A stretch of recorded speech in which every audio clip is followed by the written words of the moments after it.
My grandfather died at 4:17 in the morning on a Tuesday in November. I had been sleeping on the small green couch in the living room of his farmhouse for the previous 23 months. I had been the one who had been changing his diapers, who had been holding his hand during the bad nights, who had been crushing his pain medications into the small bowl of applesauce he had been able to keep down in the last weeks. I had been the one who had been there when he had stopped breathing. I had been the one who had called the hospice nurse. I had been the one who had called my parents. My parents had not been at the farm in 23 months. My older brother Holger had not been at the farm in 7 years. The farm had been my grandfather's, and the farm had been mine. In the small daily way places become yours when you are the only person willing to sit on a green couch through 2 winters of a slow dying. My mother had answered the phone at 4:26. I had told her what had happened. She had been quiet for about 3 seconds. She had then said, in the careful voice she had been using on me for the previous 23 months whenever the subject had been the farm, "Marin, we will be there by noon. Holger is going to drive up too. We need to start handling things." I'd hung up. I had sat on the green couch in the small living room. I had not cried. I had been too tired to cry. I had been 36 years old. I had not slept in a real bed in 23 months. I had been wearing my grandfather's old flannel shirt that he had given me when I had been 12. That had been too big for me then, and that had fit me now in the way clothes fit you when you have been losing weight from grief. I want to tell you what happened 10 days later, when my parents and Holger had sat down at the small conference table in the office of my grandfather's attorney, holding the small folder my mother had been carrying since the morning of the funeral. I want to tell you what was in the folder, and what my mother had been planning to do with it, and what the attorney had said when my mother had finally finished her small prepared speech. I want to tell you because there are people listening to this who have spent years caring for a dying grandparent while the rest of the family stayed away, and who are bracing for the family to show up at the end to claim what they had been refusing to earn. I want to tell you what I had been preparing. Before I do, hit subscribe, and tell me one thing in the comments. Tell us about a time you cared for somebody nobody else in the family would care for. Tell me what you noticed about the family members who showed up at the end. I read every comment. Now let me back up to the year my grandfather had been 74, because the year is when the structural work had started. My name is Marin Halverson. I am 36 years old. I am an agricultural extension agent at a small county agricultural office in southern Wisconsin. I have been doing this work for the previous 11 years. My job involves the small, careful technical assistance that small and mid-sized farms in our region need to keep operating. Crop rotation planning, soil amendment recommendations, small grant application support, the small daily work of helping farmers navigate the regulations, the markets, and the weather that has been quietly making small American farming harder every year for the past 4 decades. The work has been useful for what I am about to tell you. The work had been the small, specific reason my grandfather had been able to do what he had done in 2018, when he had been 74 and he had still been healthy. My grandfather Tobias had owned a small dairy farms outside our town for 51 years. He had bought it in 1973 from his own uncle, who had been retiring without children.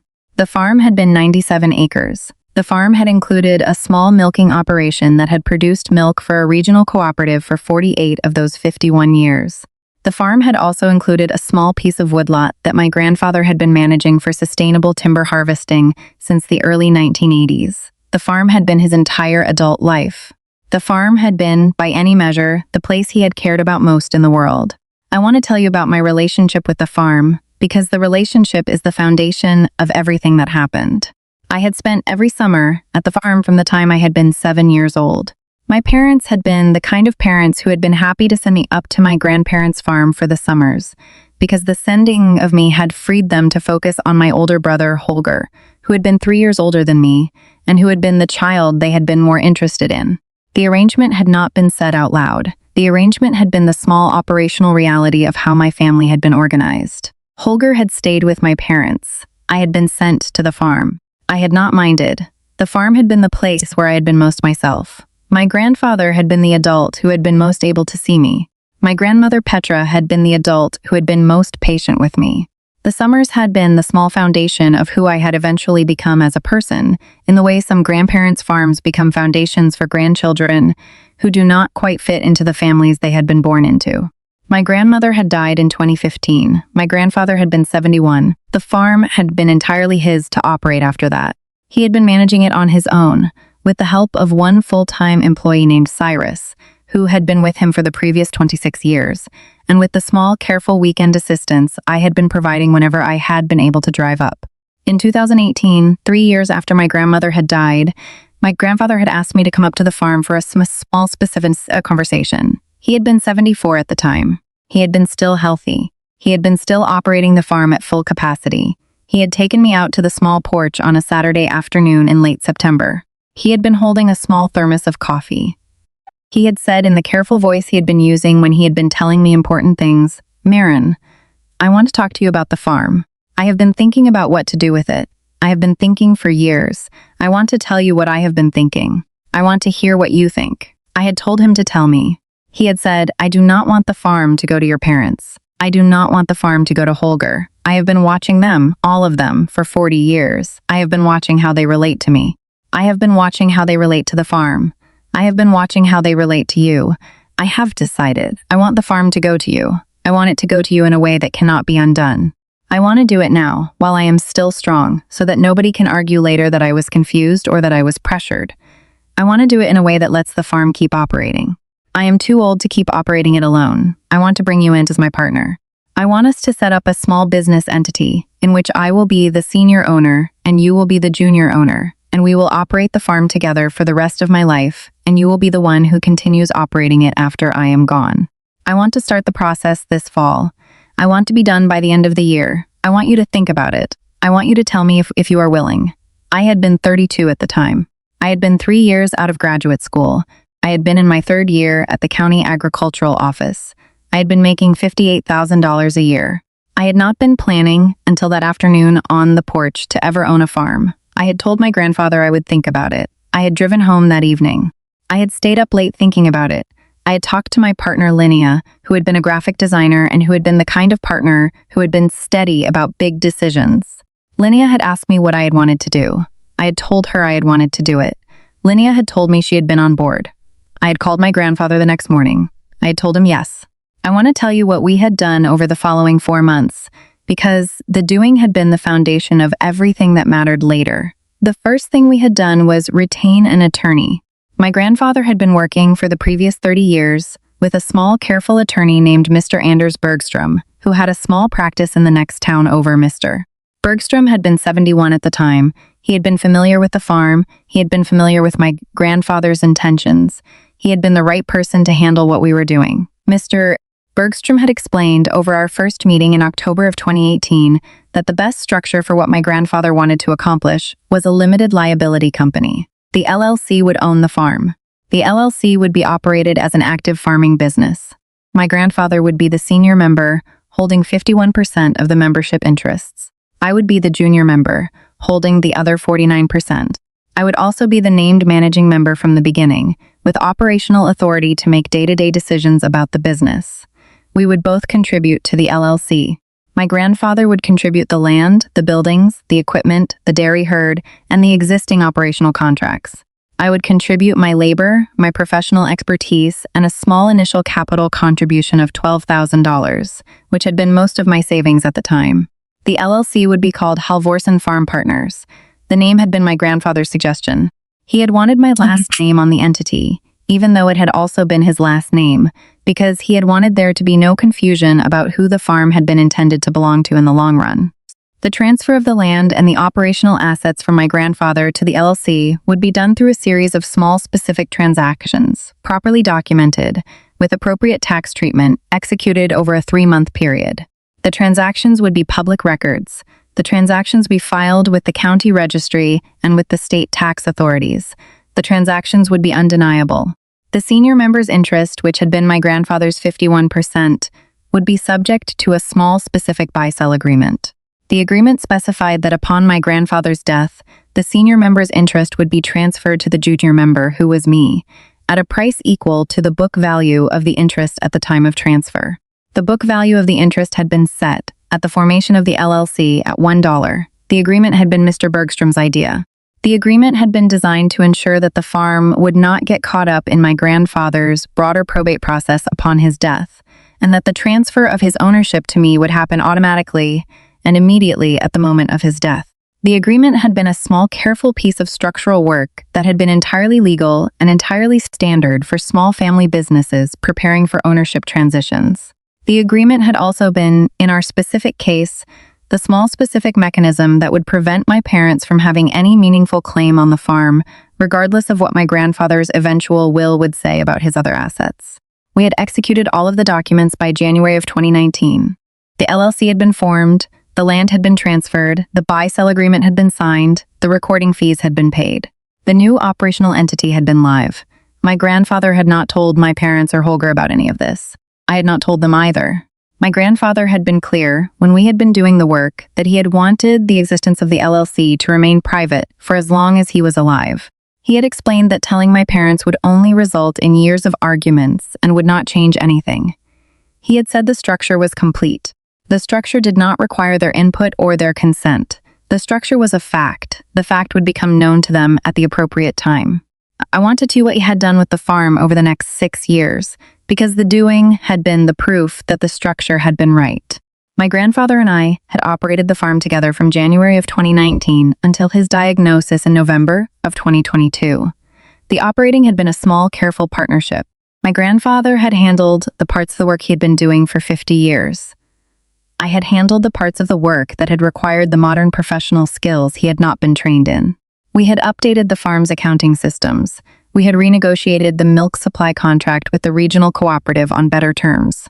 We had added a small specialty cheese operation, which had become a significant additional revenue stream. We had invested in small targeted equipment upgrades. The farm had been doing well by the time my grandfather had been diagnosed in November of 2022 with congestive heart failure that had been the cause of his eventual slow death over the following 23 months. I had moved into the farmhouse full-time 3 weeks after the diagnosis. I had been 34. Linnea had stayed at our small apartment in town, which we had been keeping, and had driven up to the farm on weekends. I had taken a leave of absence from my county agricultural job. The county had been generous. The county had agreed to hold my position for me indefinitely. I had been the primary caregiver for my grandfather for 23 months. I had been the operator of the farm, with Cyrus's continued help throughout the same period. The 2 jobs had been simultaneous. The 2 jobs had been exhausting. The 2 jobs had been the most meaningful work I had ever done. My brother Holger had visited my grandfather exactly 0 times during the 23 months. My parents had visited 4 times.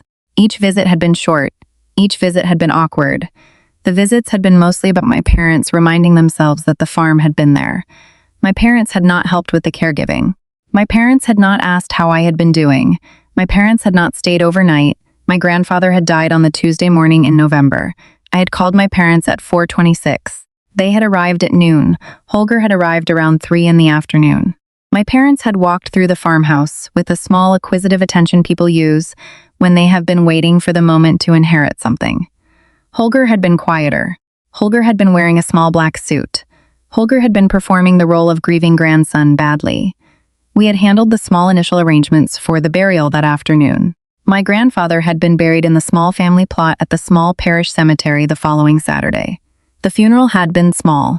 About 20 people had attended. Most of them had been farmers from the area who had known my grandfather for decades. My parents had been polite at the funeral. Holger had been quiet. After the funeral, my mother had said, in the small, careful voice she had been using on me for the previous 23 months, that we should meet at Mr. Bergstrom's office on Monday to begin handling the estate. I want to tell you what happened on the following Monday. I had arrived at Mr. Bergstrom's small office at 10 in the morning. My parents had arrived at 10:05. Holger had arrived at 10:10. We had been seated around the small conference table in the back room.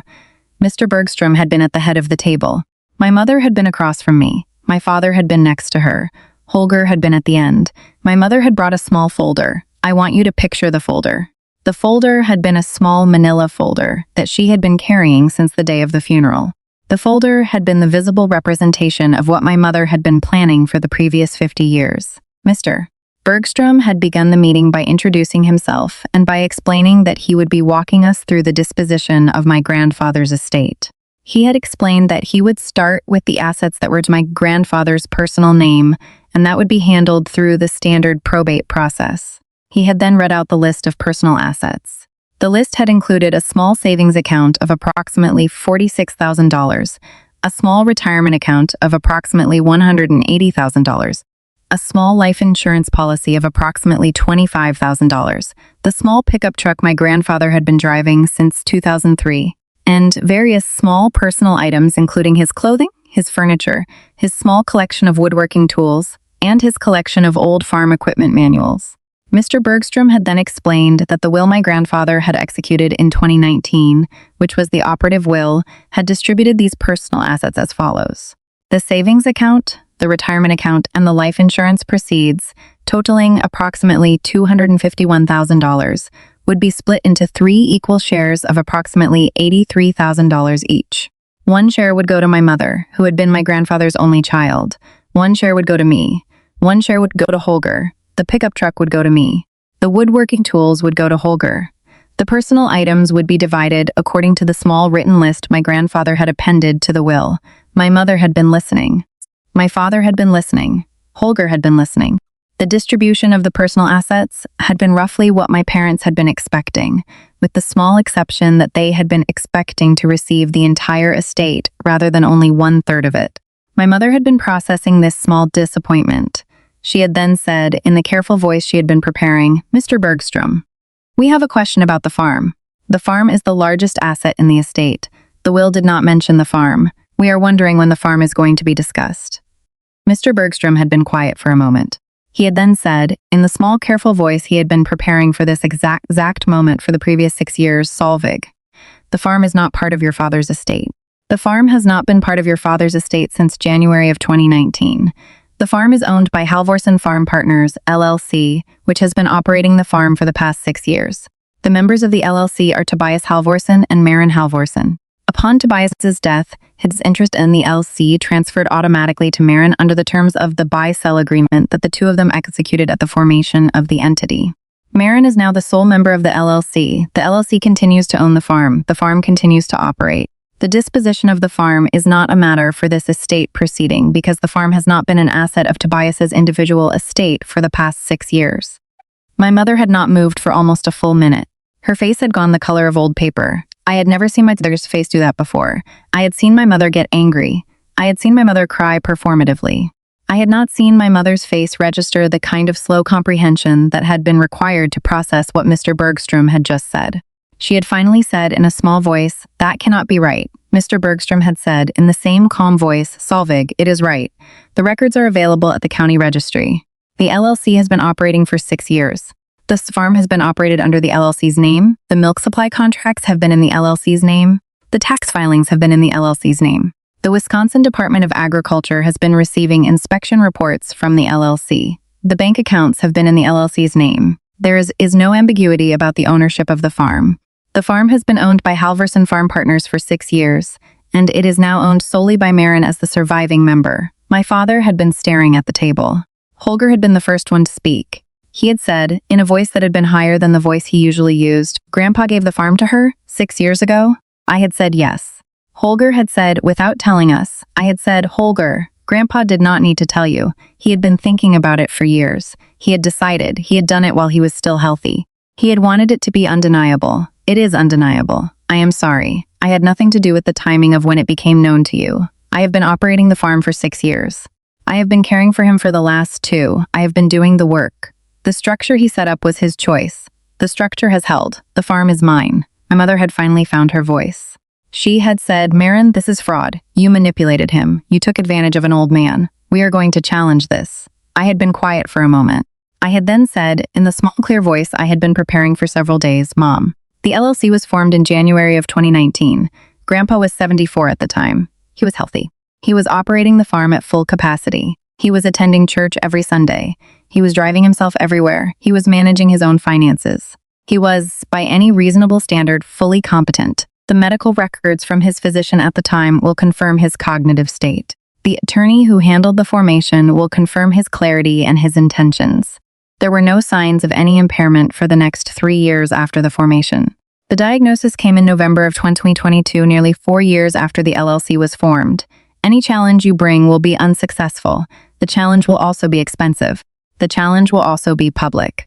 The challenge will result in a small detailed court record documenting the fact that you and Dad did not visit the farm a single time during the 23 months I was caring for Grandpa, and that Holger did not visit a single time in the entire 7 years before Grandpa's death. I am telling you this because I want you to understand the situation before you spend any time or money trying to challenge the LLC structure. The challenging would be unsuccessful. I am giving you the courtesy of telling you this directly, in this room, rather than letting you find out through the small painful process of consulting an attorney and discovering it on your own. My mother had not been able to respond. My father had been still staring at the table. Holger had been looking at me with an expression I had not seen on his face before. The expression had been somewhere between rage and the slow recognition that the rage would not be useful to him. Mr. Bergstrom had then said, in the small, careful voice he had been using throughout, "There is one more item. Tobias asked me to prepare a small letter for the three kids of you, to be read at this meeting. He gave me the letter in 2021, 3 years after the formation of the LLC, and year of which her diagnosis. He wanted me to read it aloud. I am going to read it now." He had taken out a small envelope from a folder in front of him. He had opened the envelope. He had taken out a small piece of paper. He had read the letter aloud. The letter had been short. The letter had said, "Solvig, Holger, I want you to know that I have been thinking about each of you. I have been thinking about you for a long time. I have decided that the farm should go to Marin. I have done this in the only way I knew how to do it that would prevent the two of you from contesting it later. I want you to know that the decision was mine. I want you to know that the decision was not made because of anything Marin did to influence me. The decision was made because I have been watching the three of you for 40 years, and because I have decided, after careful observation, that Marin is the only one of you who has ever cared about anything other than what she could get from me.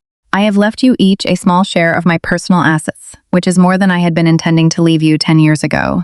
The increase is a small final gift from me. The gift is not a reward. The gift is an acknowledgement that we are family. I am asking you to accept it and to leave Marin alone with the farm. The farm is hers now. The farm is going to be in good hands. I want you to be happy for her. I do not expect you to be happy for her. I am asking you only to not stand in her way. The way is hers now. Walk somewhere else." The letter had been signed by my grandfather. The signature had been dated July of 2021. My mother had been crying quietly by the end of the reading.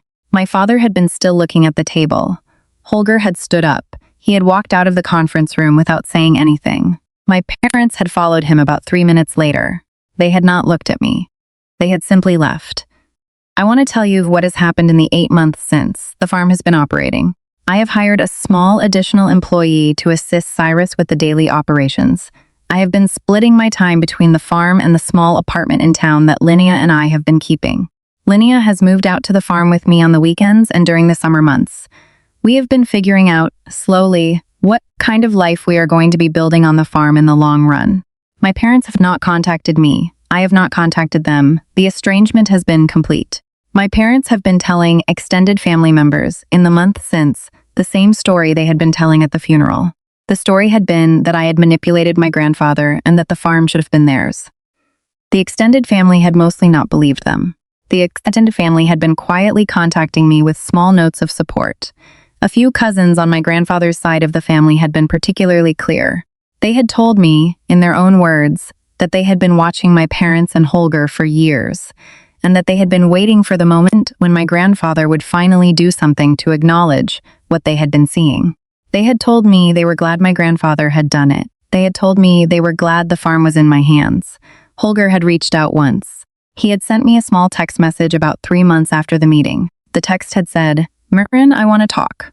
I had not responded. I had been not ready. I had been not certain I would ever be ready. I had been letting him sit with the not responding. The dairy operation had its best year in 2 decades this past summer. The specialty cheese operation had won a small regional competition. We had added a small farm-to-table dinner series that had been booked out 3 months in advance. The farm had been doing what my grandfather had been wanting it to do. I want to tell you what I have learned, because the learning has been the foundation of everything I have been thinking about for the past 8 months. The first thing I have learned is that the most powerful protection an older person can give to a younger family member is the small, specific structural transfer of an asset while the older person is still strong enough to make the transfer undeniable. My grandfather had not waited to leave the farm to me in his will. My grandfather had instead set up an active operating business, with both of us as members, 6 years before his death and 4 years before his diagnosis. The business had been operating for years before anybody in the family had been forced to think about what would happen when my grandfather died. The structure had been so embedded in the daily reality of the farm by the time of his death that it had been functionally impossible to challenge. There had been 6 years of tax filings, 6 years of contracts, 6 years of bank statements, 6 years of operational records. The records had been the structure had been the protection. If you have an older family member who has been telling you they want to leave you something, please consider that the leaving you something in a will is the weakest possible form of the protection. The will can be challenged. The will can be modified at the last minute by family who arrive at the deathbed with their own typed-up documents. The will can be lost. The will can be misinterpreted. The active operating structure cannot be any of these things. The active operating structure is the structure that survives. The structure is the gift. The setting up of the structure, while the older person is still strong, is the most useful work you and they can do together. Do the work. The work is the protection. The second thing I have learned is that the people who do the daily work of caring for a dying person are usually not the people who arrive at the lawyer's office to claim the inheritance. The two categories of people are almost never the same people. My parents had spent the 23 months of my grandfather's dying mostly thinking about what they would do with the farm once it had become theirs. My parents had not been thinking about how to help me through the daily work of changing diapers and crushing medications and sleeping on the couch in the living room. The thinking about the farm and the doing of the work had been separated, in my parents, in a way that had been visible to anybody who had been paying attention. The separation had been the small, clear evidence of what my parents had actually been. The evidence had been undeniable by the end of the 23 months. My grandfather had been watching the evidence accumulate. My grandfather had been quietly confirming, throughout the 23 months, that the structural work he had done in 2018 had been exactly the right work. If you have been doing the daily work of caring for while other family members have been staying away, please consider that the other family members are revealing themselves in real time. The revealing is happening whether anybody is paying attention or not. The dying person is paying attention. The dying person is taking notes. The notes will eventually become structural decisions, in whatever form is still available to the dying person at whatever stage of the dying. The notes are the inheritance. The notes are what the daily work is purchasing for you. The notes will eventually be redeemed. The redeeming may take years. The redeeming will happen. The third thing I have learned, and the last one I want to give to you, is that the brother or sister who has been absent for the dying is sometimes the family member who has the hardest time accepting the eventual outcome. My brother Holger had not visited my grandfather a single time in the 7 years before his death. Holger had also been the family member who had been most enraged at the lawyer's office. Holger had been the one who had walked out without speaking. Holger had been the one who had sent the small text message 3 months later asking to talk. Holger had been struggling, in a way I had not predicted, with the structural fact that his absence had been documented in the form of his absence. The documentation had been the absence itself. The documentation had been impossible to argue with. Holger had not been able to claim, after the fact, that he had been a present brother and grandson. The years of his absence had been the years of his absence. The years had spoken for themselves. The years had been the small specific evidence that had let my grandfather make the structural decision he had made. The evidence had been generated by Holger himself. The evidence had not required anybody else to produce it. The evidence had been the small daily accumulation of Holger's choices about how to spend his time. If you have a sibling who has been absent from the work of a dying family member, please consider that the absence is being recorded. The recording is not being done by anybody in particular. The recording is being done by the absence itself. The absence is the record. The record is the inheritance the absent sibling has been earning for themselves throughout the years of their absence. The earned inheritance is the inheritance they will eventually receive. The earned inheritance is, in many cases, nothing. The nothing is what they have been working toward without realizing it. You do not need to be the person who points out to them what they have been working toward. The pointing out is not your work. The pointing out will happen on its own in a small, careful conference room on a Monday morning in November, when a small, careful attorney reads aloud a letter your grandfather wrote 3 years before he died. The letter is the small, specific summary of what everybody in the family has been doing for the previous 40 years. The letter is the truth. The truth is what survives. The truth is the only inheritance that ever lasts. I want to ask you something before you go. Tell me in the comments about a family member who has been absent during the long work of caring for somebody who is dying. Tell me what you noticed about them during the absence. Tell me what they did at the end. Tell me whether you have figured out in the years since how to be in any kind of relationship with them on the other side of what they did or did not do. There are more of us than the family's members who stayed away would ever guess. We have been doing the work. The work has been its own reward. The work has also sometimes been the foundation of something material that the absent family members have not been able to take. Tell me yours. I will be reading every single comment. I will see you in the next one.